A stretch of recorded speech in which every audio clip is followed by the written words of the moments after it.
புரட்சி தலைவி அம்மா அவர்களின் நல்லாசியுடன் மே 12 பிறந்தநாள் காணும் புரட்சி தமிழர் எடப்பாடி கே பழனிசாமி பிறந்த நாளில் எல்லையை காக்கும் ராணுவ வீரர்களை வணங்குகிறோம். RS ராஜேஷ், அதிமுக வடசென்னை வடக்கு கிழக்கு மாவட்ட கழக செயலாளர். மே 12 பிறந்தநாள் காணும் புரட்சி தமிழர் மாண்புமிகு எடப்பாடி கே பழனிசாமி அவர்களுக்கு பிறந்தநாள் வாழ்த்துக்கள். வழக்கறிஞர் அபிஷேக் ரங்கசாமி, மாவட்ட செயலாளர், MGR இளைஞரணி, தென்சென்னை வடக்கு கிழக்கு மாவட்டம். டொனால்ட் ட்ரம்ப் ஒரு பதிவிட்டிருக்கிறார். அதில் இந்தியாவுக்கும் பாகிஸ்தானுக்கும் இடையில் ஒரு சீஸ்ஃபயர் அது சம்பந்தமாக ஒரு முடிவு எடுக்கப்பட்டிருக்கிறது. ஸோ ரெண்டு நாட்டையும் நான் பாராட்டுறேன் அப்படின்ட்டு சொல்லியிருக்கிறார். முதல்ல ஒரு இந்தியனா இந்த சீஸ்ஃபயர் என்கிற அந்த போர் நிறுத்த உடன்பாடு அதில் எனக்கு உடன்பாடு கிடையாது. சீஸ்ஃபயர்ங்கிறது ஒரு பொதுவான ஒரு மேம்போக்கான பார்வையில் ரெண்டு நாட்டுக்கு இடையில சண்டையை நிறுத்துறாங்க, ரெண்டுத்துக்கு பேருக்கு நல்லது தானே அப்படின்னு ரொம்ப பொதுப்படையாக சொல்லுவாங்க. ஆக்சுவலாக சீஸ்ஃபயர்ங்கிறது பாகிஸ்தானை காப்பாற்றுவதற்காக செய்யப்படுகிற ஒரு ராஜதந்திர முயற்சி. அமெரிக்காவுக்கு எப்போதுமே பாகிஸ்தான் தேவை. தெற்காசியால அது விரும்பினபடிக்கான குழப்பத்தை உருவாக்க ஒரு கூலிப்பட்டாளம் எப்போது தேவை, ஒரு பேட்ட ரவுடி ஒன்று அதுக்கு தேவை. தெற்காசியாவிலே பட்டு மோசமான ரோக் ஸ்டேட், தமிழ்ல சொன்ன பொறுக்கி தேசம்னு சொல்லலாம். அந்த பொறுக்கி தேசம் பாகிஸ்தான். ஜெய்சங்கருடைய அந்த எக்ஸ்பதிவை பாருங்க, ஒரு இடத்துல கூட சீஸ்ஃபயர்ங்கிற வார்த்தையை யூஸ் பண்ணலாம். தீவிரவாதிகள் தொடர்பான விஷயத்துல எங்களுடைய நிலைப்பாட்டில் நாங்கள் தொடர்றோம், என்னைக்கும் அதில் மாற்றமே கிடையாது அப்படின்னு. அப்போ தீவிரவாதிகள் தொடர்பான விஷயத்துல நம்முடைய நிலைப்பாடுங்கிறது என்ன? பயங்கரவாதிகளை நீங்க இங்க அனுப்புற வரைக்கும், எல்லை தாண்டி அனுப்புகிற வரைக்கும், பயங்கரவாதத்தை நீங்கள் வளர்த்து கொண்டே இருக்கிற வரைக்கும் நாங்கள் பேச்சுவார்த்தையில் ஈடுபட மாட்டோம். பாகிஸ்தானை ஒன்று கவனிக்கணும், எப்போ போர் நடவடிக்கைகளின் மூலம் இந்தியாவை சமாளிக்க முடியாது அப்படின்னு வருதோ அப்போ அது அமெரிக்காவுக்கு பின்னால போய் வந்துச்சு. இந்த ஒரு சீனாவை சமாளிக்கிறது பெரும் கஷ்டமா இருக்கு. இப்ப சீனாவுக்கு பக்கத்தில் இருக்க இந்தியா இதே போல வளர்ந்து விடக்கூடாது. அதனால இந்தியாவோட மேற்கு நாடுகள் நட்பா இருக்கும், இயல்பா பழகுவாங்க, பேசுவாங்க, சிரிப்பாங்க, எல்லாம் செய்வாங்க. ஆனா குரூஷியலான டயத்துல, ரொம்ப ரொம்ப முக்கியமான நெருக்கடியான காலகட்டத்தில் இந்தியாவை அவங்க கிளீனா காலவாரி விட்டு போவாங்க. இந்தியா ஒரு எல்லைக்கு மேல வளர்ந்து விடக்கூடாது அப்படின்னு அவங்க நினைக்கிறாங்க. பட் பாகிஸ்தானை பொறுத்தளவு அவங்களுக்கு அந்த பயமே கிடையாது. ஏன்னா பாகிஸ்தான் எந்த காலமும் வளராதுன்னு அவங்களுக்கு தெரியும். இப்போ ஒருவேளை மீண்டும் பாகிஸ்தான் எல்லையில ஷெல்லிங் நடக்குது, திருப்பி அவங்க ஃபயர் பண்ண தொடங்குறாங்க அப்படிங்கிற பட்சத்தில் இந்தியாவுடைய ரிட்டாலியேஷன் எப்படி இருக்கும்? இந்தியன் கவர்மெண்ட் ஒரு பாலிசி ஒன்று அனௌன்ஸ் பண்ண போறாங்க, இல்லைன்னா பேச்சுவார்த்தை ஷரத்லேயே அதை ஒன்று சேர்ப்பாங்க. அப்படின்னு என்னன்னா, இந்தியாவில் இனிமேல் நடைபெறக்கூடிய இஸ்லாமிய பயங்கரவாத நடவடிக்கை எதுவும் போர் நடவடிக்கையாகவே கருதப்படும். ஆதன் நேயர்களுக்கு அன்பு வணக்கம். இன்றைய சிறப்பு நேர்காணலில் நம்முடன் இணைந்திருக்கிறார் மூத்த பத்திரிகையாளர் கோலாலா ஸ்ரீனிவாஸ் அவர்கள். சார் வணக்கம். வணக்கம் சார். இந்தியா பாகிஸ்தான் இடையிலான இந்த எஸ்கலேஷன் இப்போ அது தொடர்பாக அமெரிக்க அதிபர் டொனால்ட் ட்ரம்ப் ஒரு பதிவிட்டிருக்கிறார். அதில் இந்தியாவுக்கும் பாகிஸ்தானுக்கும் இடையில் ஒரு சீஸ்ஃபயர் அது சம்பந்தமாக ஒரு முடிவு எடுக்கப்பட்டிருக்கிறது. ஸோ ரெண்டு நாட்டையும் நான் பாராட்டுறேன் அப்படின்ட்டு சொல்லியிருக்கிறார். ஸோ நீங்கள் எப்படி பார்க்குறீங்க இந்த ஸ்டேன்ஸ்? முதல்ல ஒரு இந்தியனா இந்த சீஸ்ஃபயர் என்கிற அந்த போர் நிறுத்த உடன்பாடு அதில் எனக்கு உடன்பாடு கிடையாது. பொதுவாக எந்த இந்தியனுக்கும் அதில் உடன்பாடு இருக்காது. எப்போதுமே மோடிக்கே அதில் உடன்பாடு இருக்கா அப்படிங்கிறது உண்மையிலேயே சந்தேகத்துக்குரியது. எப்போதுமே இந்தியாவுக்கும் பாகிஸ்தானுக்கு இடையில் கான்ஃப்ளிக்ட் வர்றப்பெல்லாம் ஒரு சீஸ்ஃபயர் ஒன்று கொண்டு வந்துடுவாங்க. அதை அமெரிக்கா புரோக்கரேஜ் பண்ணும். எப்பெல்லாம் பாகிஸ்தான் அழிவின் விளிம்புக்கு தள்ளப்படுகிறதோ அப்போ பாகிஸ்தானை காப்பாற்றுறதுக்கு சீஸ்ஃபயர் வந்துடும். சீஸ்ஃபயர்ங்கிறது ஒரு பொதுவான ஒரு மேம்போக்கான பார்வையில் ரெண்டு நாட்டுக்கு இடையில் சண்டையை நிறுத்துறாங்க, ரெண்டுத்துக்கு பேருக்கு நல்லது தானே அப்படின்னு ரொம்ப பொதுப்படையாக சொல்லுவாங்க. ஆக்சுவலாக சீஸ்ஃபயர்ங்கிறது பாகிஸ்தானை காப்பாற்றுவதற்காக செய்யப்படுகிற ஒரு ராஜதந்திர முயற்சி. இது அமெரிக்கா இன்சிஸ்ட் பண்ணியிருக்கு, அதனால நாம் ஏற்றுக்கொண்டிருக்கிறோம். பட் ட்ரம்ப் என்ன சொல்லியிருக்கிறார் அப்படின்னா, ஃபுல் அண்ட் இம்மீடியட் சீஸ்ஃபயர் அமலுக்கு வருகிறது. இதற்காக ரெண்டு நாட்டினுடைய பிரதமர்களுக்கும் நான் நன்றி தெரிவித்துக் கொள்கிறேன் அப்படின்னு அவரை பாராட்டி அவர் சொல்லியிருக்கிறார். அதே நேரத்தில் அமெரிக்காவுடைய வெளியுறவுத்துறை அமைச்சர் மார்க்கோ ரூபியோ அவர் சொல்லியிருக்கு, இந்த ரெண்டு நாட்டுக்கு இடையில் சீஸ்ஃபயர் வந்திருக்கு, இந்த ரெண்டு நாட்டு தலைவர்களும் பொதுவான ஒரு இடத்தில் பேசுவார்கள்னு கூடுதல் தகவல் ஒன்று அவர் சொல்லியிருக்கிறார். அதே நேரத்தில் வெளியுறவுத்துறை செயலாளர், இந்தியாவுடைய வெளியுறவுத்துறை செயலாளர் விக்ரம் மிஸ்ரி அவர் வந்து ஒரு ப்ரெஸ் மீட் நடத்துகிறார். அதில் அவர் என்ன சொல்கிறார் அப்படின்னா, சனிக்கிழமை மாலை 3:35 மணி அளவில் director general of military operations இந்தியாவை director general of military operations Pakistan தொடர்பு கொண்டு ஃபோன் செய்து பேசினார். அதாவது அவங்க நமக்கு ஃபோன் பண்ணி பேசியிருக்காங்க. அதைத் தொடர்ந்து சனிக்கிழமை மாலை 5 மணி அளவில் போர் நிறுத்தம் உடன்பாடு எட்டப்பட்டது. எனவே தரையில், நீரில், வானில் எந்த இடத்திலும் போர் நடவடிக்கைகள் இருக்காது. 12ஆம் தேதி 12 மணிக்கு 2 நாடுகளும் பேச்சுவார்த்தையில் ஈடுபடும் அப்படின்னு அவர் சொல்லியிருக்கிறார். இது வந்து விக்ரம் மிஸ்ரி சொல்லியிருக்கக்கூடிய ஒரு விஷயம். இதற்கிடையில் ஜெய்சங்கர் என்ன சொல்லியிருக்கிறார் அப்படின்னா, இரு நாடுகளும் துப்பாக்கிச் சூட்டை நிறுத்தி கொள்ளவும் போர் நடவடிக்கைகளை நிறுத்தி கொள்ளவும் சம்மதித்துள்ளன. அதே நேரம் தீவிரவாதம் தொடர்பான நிலைப்பாட்டில் இந்தியா உறுதியாக இருக்கிறது. எங்களுடைய அதே நிலைப்பாட்டை எப்போதும் தொடர்வோம் அப்படின்னு பொடி வைத்து சொல்லியிருக்கிறார். இப்போ இதையெல்லாம் நம்ம கூட்டி கழிச்சு பார்க்கணும். அமெரிக்காவுடைய வைஸ் பிரசிடென்ட் வான்ஸ், ஜேடி வான்ஸ், அவர் கடந்த 9ஆம் தேதி ஃபாக்ஸ் நியூஸ் தொலைக்காட்சிக்கு கொடுத்த பேட்டியில் இந்த 2 நாட்டுக்கு இடையில் இவ்வளோ ஒரு மோதல் போய்கிட்டு இருக்கு அப்படின்னு கேட்குறப்போ அவர் சொன்னார், அவங்க 2 பேரும் இது பண்ணிக்கிறாங்க, ஆனால் அந்த போர் சீக்கிரம் முடிவுக்கு வரணுங்கிறதா எங்களுடைய ஆசை. பட் அதே நேரத்தில் அமெரிக்கா தலையிடாது, this is none of our business, இது எங்கள் வேலை இல்லை அப்படின்னு சொன்னார். ஆனால் ரூபியோ போட்டிருக்கக்கூடிய எக்ஸ் பதிவை பார்த்தீங்கன்னா, ஜேடி வான்ஸு இவங்களுடைய உதவியோட 2 தரப்பு தலைவர்கள்ட்டையும் பேசி கடைசியில் இந்த சீஸ்ஃபயர் உடன்பாடு எட்டப்பட்டது, போர் நிறுத்தம் எட்டப்பட்டது அப்படின்னு சொல்லியிருக்கிறார். அமெரிக்காவுக்கு இந்த 2 பேருக்கு இடையில் எந்த வேலையும் இல்லை அப்படின்னா இப்போ எதுக்கு போர் நிறுத்தம்? இந்த போர் நிறுத்தத்தை கொண்டு வர்றதுக்கு அமெரிக்கா ஏன் புரோக்கரேஜ் பண்ணணும்? அவங்க ஏன் 2 நாளாக உழைக்கணும்? என்ன காரணம்? ஒவ்வொரு முறையும் நம்மள்ட்ட அடி வாங்கி இனி எந்திருக்கவே முடியாது, நிமிரவே முடியாது அப்படிங்கிற ஒரு இடத்துக்கு பாகிஸ்தான் போகிறப்போ அமெரிக்கா வந்து காப்பாற்றும். இதே தான் கார்கில் வாரப்போ நடந்தது. கார்கில் வாரப்போ ஒரு ஸ்டேஜில் மிதின்னு மிதிக்க ஆரம்பித்தான். டக்குன்னு பில் கிளின்டன் உள்ளே இறங்கினார். அந்த போரை போய்கிட்டு இருக்கிற நமக்கு ரொம்ப சாதகமாக போயிட்டு இருக்கிற வாரம் அப்படியே நிறுத்தினார். இப்போவும் அதுதான். ஆக்சுவலாக உண்மை என்னென்னா, இந்த மிலிட்ரியை சார்ந்த உயர்நிலை வட்டாரங்களில் சொல்லப்பட்ட செய்தியே என்ன அப்படின்னா, சனிக்கிழமை நைட்லேருந்து ஞாயிற்றுக்கிழமை நைட்டு வரைக்கும், அப்புறம் ஞாயிறு நைட்லேருந்து திங்கக்கிழமை நைட்டு வரைக்கும் இந்த 2 நாளும் வெரி வெரி குரூஷியல். இந்த 2 நாளில் 1971 இந்திரா காந்தி காலத்தில் என்ன விதமான ஒரு பாதிப்புக்கு பாகிஸ்தான் உள்ளானதோ அதை காட்டிலும் கூடுதலாக இருக்கும். போட்டு புரட்டி எடுக்க போகிறாங்க.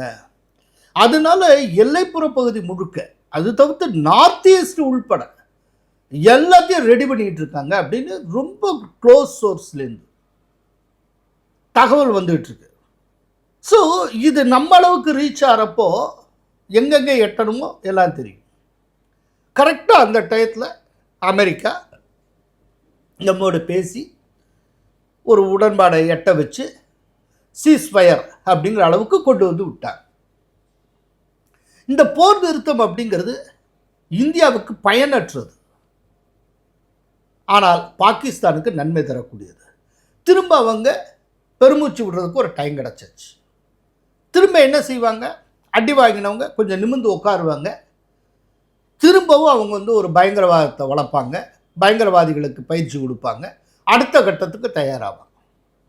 இப்போ கார்கில் அடி வாங்கி பட்டு மோசமான நிலைக்கு போன பாகிஸ்தான் திரும்பவும் பயங்கரவாதிகளோடையே தானே இருக்குது. பயங்கரவாத பயிற்சி பள்ளிகளையும் முகாம்களையும் நடத்தி கொண்டு தானே இருக்கிறது. அங்கேருந்து வந்தவங்க தானே இப்போது இந்த தடவை பஹல்காமில் தாக்குதல் நடத்தினார்கள். எல்லாம் பாகிஸ்தானை என்றைக்குமே திருத்த முடியாது. ஆனால் அமெரிக்காவுக்கு எப்போதுமே பாகிஸ்தான் தேவை. தெற்காசியாவில் அது விரும்பினபடிக்கான குழப்பத்தை உருவாக்க ஒரு கூலிப்பட்டாளம் எப்போதும் தேவைப்படும். ஒரு பேட்டை ரவுடி ஒன்று அதுக்கு தேவை.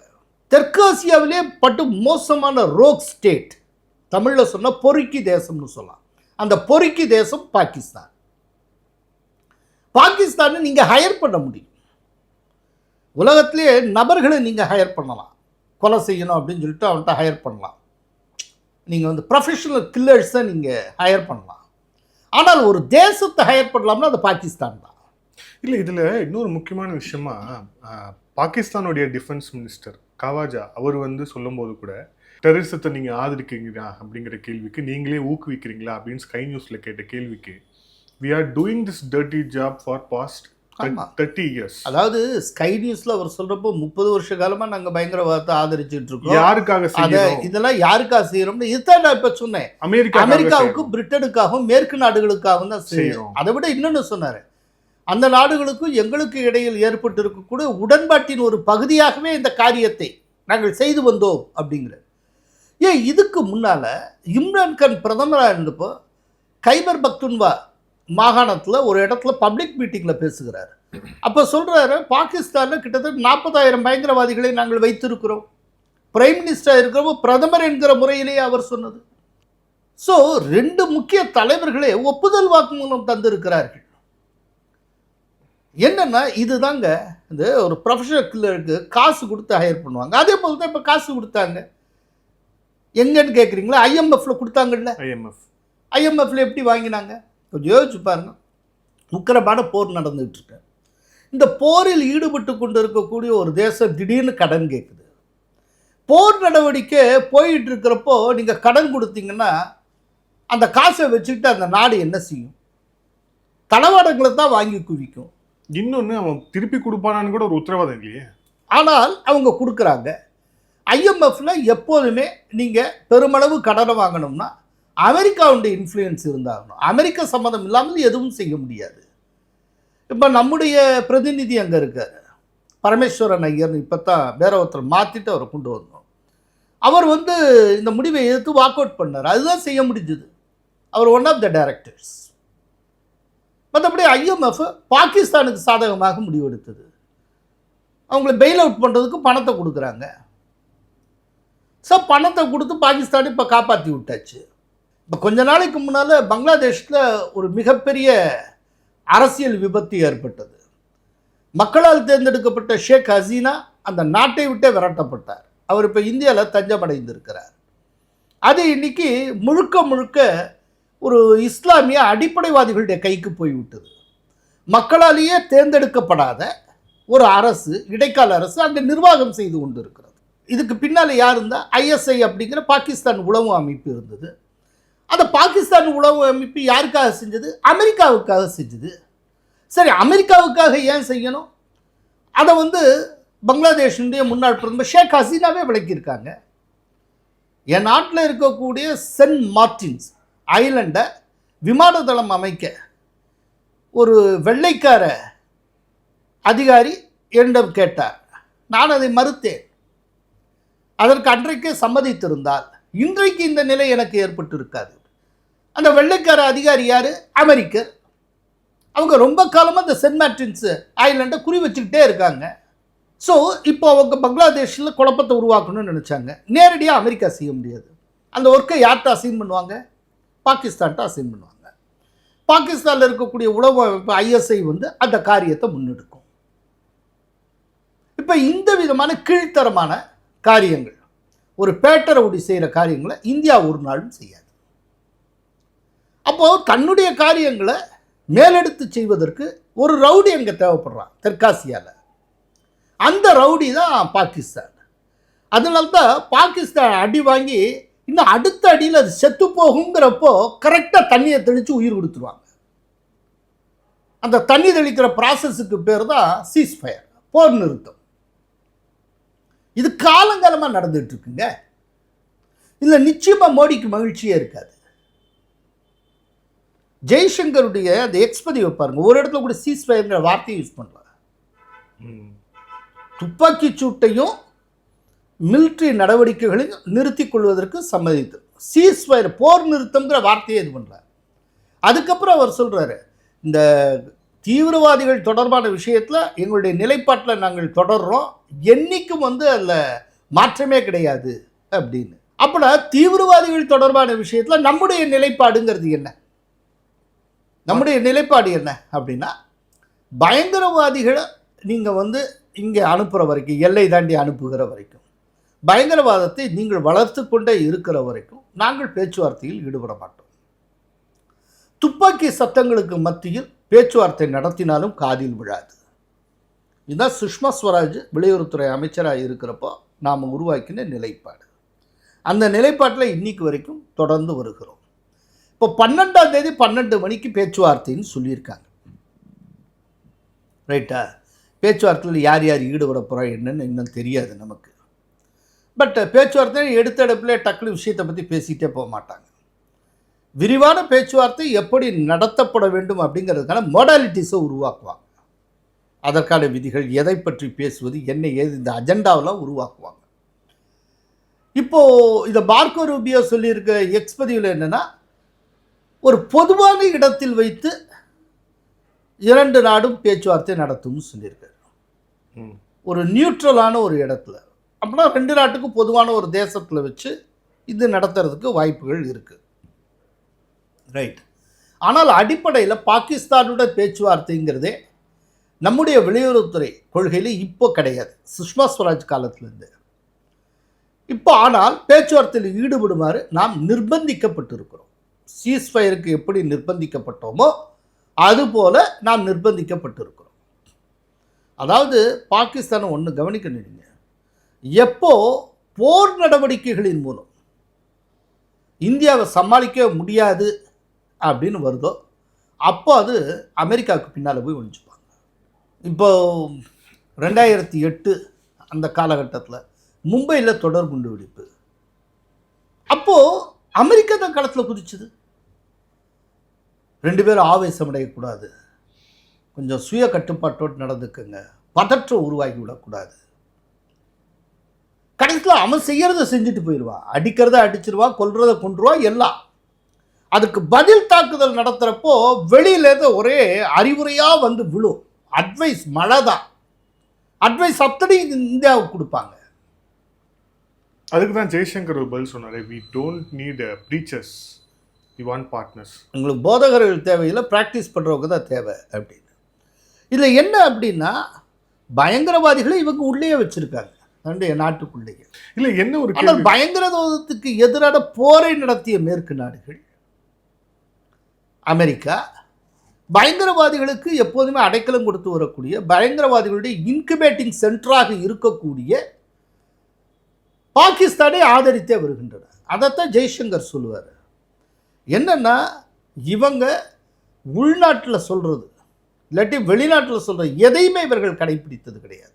இவங்க அவங்களுடைய இன்ட்ரெஸ்ட்டுக்கு ஏற்றபடியாக ஒரு பாலிசியை உருவாக்கிக்கிறது, அமெரிக்காவின் தேவைக்கு ஏற்ப ஒன்று உருவாக்கிக்கிறது. இல்லை, ஆனால் அதில் ஒரு கேள்வி இருக்குது சார். ட்ரம்ப்போடைய ஃபஸ்ட்டு அவருடைய முதல் ஆட்சியில் அவர் அதிபராக இருந்தபோது பாகிஸ்தானுக்கு அமெரிக்கா வழங்கி வந்த நிதியையும் அவர் தான் நிறுத்தினார். நான் தொடர்ச்சியாக தீவிரவாதத்துக்கு எதிராக இருப்பேன்னு இந்த செகண்ட் டைமில் சொல்லி தான் பதவியேற்றார்.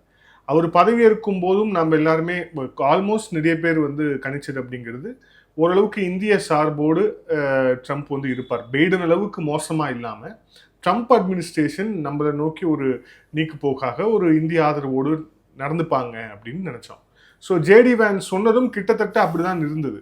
That is none of our business அப்படின்னு ஓகே, அமெரிக்கா இதில் தலையிடலை அப்படிங்கிற மாதிரி தான் நினச்சோம். ஏன் இந்த திடீர் ஷிஃப்ட்? இவங்க திடீர் ஷிஃப்ட் என்னன்னு சொல்லுங்க. அதாவது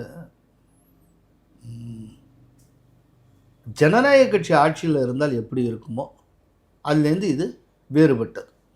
ரைட்டா? இப்போது டொனால்ட் ட்ரம்ப் நமக்கு நேரடியாக உதவி செய்கிறார், பட் அதே நேரத்தில் பாகிஸ்தானுக்கு உதவி செய்திருக்கிறார். இப்போ வந்ததுலேருந்து டொனால்ட் ட்ரம்ப்பினுடைய பாகிஸ்தானுக்கு உதவி செஞ்சுருக்காரு. இந்த சென்ஸை சீஸ்ஃபயர் மூலமாக அதை காப்பாற்றி விட்டுருக்காரு இன்டெரக்டாக. அதே போல் IMF மூலமாக நிதியை கொடுத்துருக்காரு. அதைத்தான் உதவின்னு சொல்கிறேன். இதுக்கு முன்னால் இருந்த அரசுகள், பழைய அரசுகள்லாம் பாகிஸ்தானுக்கு ஆயுதத்தை கொடுக்கும்.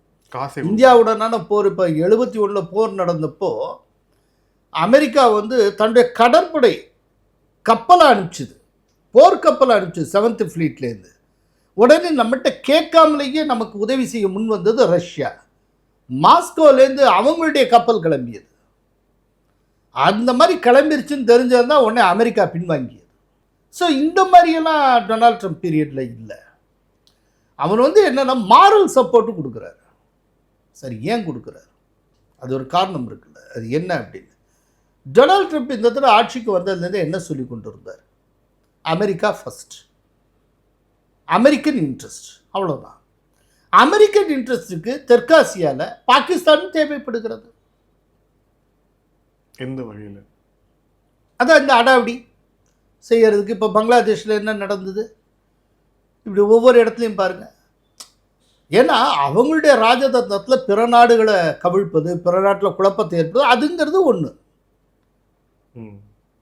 ரைட்டா? அப்படிங்கிறப்போ இப்போ அந்த காரியத்தை இந்தியாவை செய்ய சொல்ல முடியாது. அது ஒன்று. ரெண்டாவது ரொம்ப முக்கியமான விஷயம் ஒன்று இருக்குங்க. ஏற்கனவே ஆசியாவில் ஒரு மாபெரும் சக்தியாக சீனா வளர்ந்து எங்கேயோ போயிட்டுருக்கு. இந்த ஒரு சீனாவை சமாளிக்கிறதே பெரும் கஷ்டமாக இருக்குது. இப்போ சீனாவுக்கு பக்கத்தில் இருக்க இந்தியா இதே போல் வளர்ந்து விடக்கூடாது, அது மேற்கு நாடுகளுக்கு பேராபத்து அப்படின்னு அவங்க கருதுகிறாங்க. அதனால் இந்தியாவோட மேற்கு நாடுகள் நட்பாக இருக்கும், இயல்பாக பழகுவாங்க, பேசுவாங்க, சிரிப்பாங்க, எல்லாம் செய்வாங்க. ஆனால் குரூஷியலான டயத்தில், ரொம்ப ரொம்ப முக்கியமான நெருக்கடியான காலகட்டத்தில் இந்தியாவை அவங்க க்ளீனாக காலவாரி விட்டு போவாங்க. இந்தியா ஒரு எல்லைக்கு மேலே வளர்ந்து விடக்கூடாது அப்படின்னு அவங்க நினைக்கிறாங்க. பட் பாகிஸ்தானை பொறுத்தளவில் அவங்களுக்கு அந்த பயமே கிடையாது. ஏன்னா பாகிஸ்தான் எந்த காலமும் வளராதுன்னு அவங்களுக்கு தெரியும். எந்த காலமும் வளராதுன்னு அவங்களுக்கு தெரியும். அது ஒரு ரவுடி தேசம், ஒரு போக்கிரி தேசம், ரைட்டா, ஒரு ரோக் ஸ்டேட். அப்படிங்கிறப்போ அதோடைய கேரக்டரே அப்படித்தான். அப்போ அது ஒரு அடியாளாகவே அவங்க ட்ரீட் பண்ணுவாங்க. அந்த ஸ்டேட்டஸ்க்கு மேலே ஒரு நாள் அது போகாது. ஆனால் தன்னுடைய தேவைக்கு தெற்காசியாவில் ஒரு அடியாள் தேவை. அந்த அடியாளா பாகிஸ்தான் இருந்து கொண்டு இருக்கிற அந்த பாகிஸ்தானை அதே ஸ்டேட்டஸில் வச்சுக்கிட்டு இருப்பாங்க.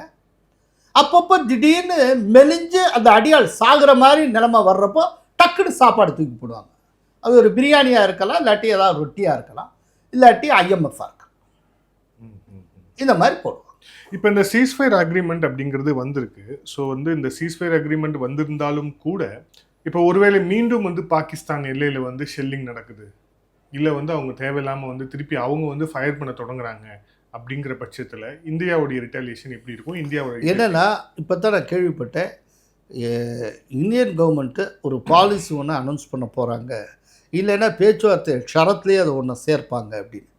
என்னென்னா, இந்தியாவில் இனிமேல் நடைபெறக்கூடிய இஸ்லாமிய பயங்கரவாத நடவடிக்கை எதுவும் போர் நடவடிக்கையாகவே கருதப்படும் அப்படின்னு. நான் இதுக்கு முன்னால் ஒரு காணொலியில் நான் சொல்லியிருந்தேன். என்ன அப்படின்னா, இப்போவும் கூட நம்ம பயங்கரவாதிகளை தண்டிப்பதற்காக, பயங்கரவாதிகள் முகாம்களை அழிப்பதற்காக இப்படியே சொல்லிகிட்டு இருக்கோம். பயங்கரவாதிகளும் பாகிஸ்தானும் வெவ்வேறு அல்ல. அந்த பயங்கரவாதிகளை பயன்படுத்துவது பாகிஸ்தான், அந்த பயங்கரவாதிகளுக்கு பயிற்சி அளிப்பது பாகிஸ்தான். அப்படிங்கிறப்போ பாகிஸ்தான் வில்லு அப்படின்னா பயங்கரவாதிகள் அம்பு. நீங்கள் அம்பை தண்டிச்சு என்ன ஆக போகுது? வில்லெல்லாம் தண்டிக்கணும். அப்படின்னா இங்கே ஒரு பயங்கரவாதிகள் அப்படி நடவடிக்கை அப்படின்னாலே, இப்போ அதாவது ஒரு பயங்கரவாதி, இஸ்லாமிய பயங்கரவாதிகளால் இந்தியாவுக்கு ஏற்படக்கூடிய எந்த ஒரு பாதிப்பும் பாகிஸ்தானால் ஏற்பட்ட பாதிப்பாக கருதப்படும் அப்படிங்கிறத நாம் சொல்லணும். நம்ம ஃபாரின் பாலிசிலேயே அப்படி ஒரு ஷிஃப்ட் ஒன்று வரணும். இப்போ சுஷ்மா ஸ்வராஜ் பீரியடில் துப்பாக்கி சத்தங்களுக்கு மத்தியில் பேச்சுவார்த்தை நடத்த முடியாதுங்கிறத ஒரு பாலிசியாகவே கொண்டு வந்தாங்க. அதே போல் பயங்கரவாத தாக்குதல் எதுவாகினும் அது பாகிஸ்தானின் தாக்குதலாகவே கருதப்படும் அப்படின்னு கொண்டு வரணும். அப்படி கொண்டு வந்தால் தான் பயங்கரவாதிகளின் மீதான தண்டனை என்பதே பாகிஸ்தான் மீதான தண்டனை அப்படின்னு போகும். அப்போ நீங்கள் பாகிஸ்தானை தண்டிக்கணும். இப்போ கூட பாகிஸ்தானுக்குள்ள அங்கே இருக்கக்கூடிய டெரரிஸ்ட் முகாம்கள் இதைத்தான் நம்ம பெருசாக கை வச்சோம். அப்புறம் ஓரளவுக்கு மிலிட்ரி இன்ஸ்டலேஷன்ஸை டார்கெட் பண்ணியிருக்கோம்.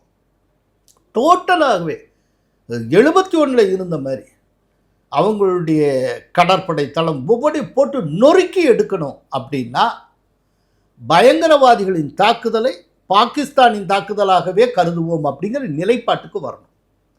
இப்போ அந்த இடத்தை நோக்கித்தான் இந்தியா போய் கொண்டிருக்கிறது. இனி பயங்கரவாதிகளின் தாக்குதலை போர் செயலாகவே கருதுவோம் அப்படின்னு இப்போ இந்தியா சொல்ல போது நான் கேள்விப்பட்டேன். அது ஏற்கனவே நான் சொல்லிட்டு இருந்த விஷயம் அதே தான். அதை நான் வேற ஒரு விதமாக சொன்னேன். இப்போ இந்தியா அந்த இடத்துக்கு அந்த அந்த ஒரு பாலிசி டிசிஷனுக்கு சேர்ந்துருக்காங்க. அதை பேச்சுவார்த்தையில் ஒரு ஷரத்தா ஒரு விதியாக கூட கொண்டு வரலாம். அதைத்தான் இப்போது ஜெய்சங்கர் இண்டிகேட் பண்ணுறாரு. தீவிரவாத விஷயத்தில் எங்களுடைய நிலைப்பாட்டிலேருந்து நாங்கள் விலக மாட்டோம், எங்களுடைய நிலைப்பாடு என்னவோ அதை அப்படியே தொடர்வோம்னு அவருடைய எக்ஸில் சொல்லியிருக்கிறார். போர் நிறுத்தங்கிற வார்த்தையை அவர் பயன்படுத்தார்.